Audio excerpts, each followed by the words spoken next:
Fire crews were called out this afternoon to a brush fire near Bootlegger just outside Great Falls, sparked by a power line that came off of a pole.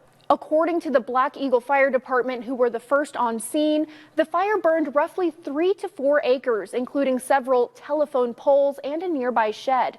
The fire was first spotted by a nearby resident who jumped into action using a fence post to help keep it from spreading to nearby homes until emergency crews arrived. Going like this with it to put the flames out coming this way. And then I went down and helped the firemen along that edge. They couldn't get the fire truck down there. So I took that fence post and started going like this and put it out there. It went down in that ravine. And once it would have gotten that ravine, it would have burned all the way to a mile that way. It would have burned everything. Fire crews from Sun Prairie, Sand Coulee, Vaughn, Malmstrom, and Mang also assisted in containing the blaze, and no injuries were reported. Recently, we told you that a bill to reopen the government contained language that would effectively shut down the industrial hemp industry. Earlier this week, the bill passed and the government reopened, but the future of legalized hemp is still uncertain. But as MTN's Tim McGonigal found out, there is a path for the hemp industry to keep on growing. Federal hemp legalization resulted from a loophole in the 2018 Farm Bill, but recent legislation to reopen the government contained language that would ban most hemp-derived products that contain THC levels exceeding 0.4 milligrams per container, which includes most non-intoxicating hemp products.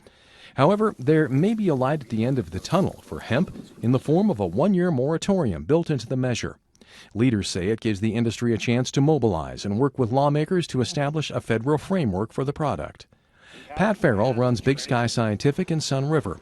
Supplied by farmers, the company, which employs a staff of more than 40, extracts CBD out of hemp, which is then sold to manufacturers who make retail, non-intoxicating products, ranging from treatments for inflammation to anxiety to sleep.